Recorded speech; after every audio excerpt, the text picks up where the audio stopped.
মুম্বাইয়ের লীলাবতী হাসপাতালে 2.5 ঘন্টা ধরে অস্ত্রোপচার হয়েছে ছুরিকাঘাতে গুরুতর আহত বলিউড অভিনেতা সাইফ আলী খানের। এরপর অভিনেতাকে স্থানান্তর করা হয়েছে আইসিইউতে।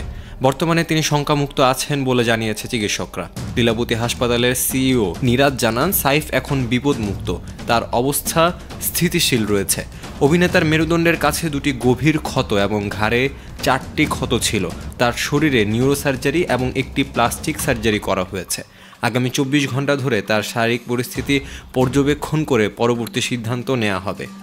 জানা যায়, বুধবার রাতে 2:30টার দিকে এক ব্যক্তি অভিনেতার বান্দ্রার বাড়িতে প্রবেশ করে এবং এক পর্যায়ে সাইফকে ছুরিকাঘাত করে। প্রাথমিকভাবে তাকে চোর বলে ধারণা করা হচ্ছে।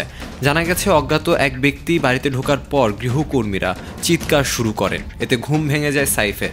ওই সময়ে সে ব্যক্তি এক গৃহকর্মীর সঙ্গে ধস্তাধস্তিতে জড়ায়। এরপর সাইফ সেখানে গেলে তাকে দেখে ওই ব্যক্তি অভিনেতার ছোট ছেলের ঘরে ঢুকে পড়েন।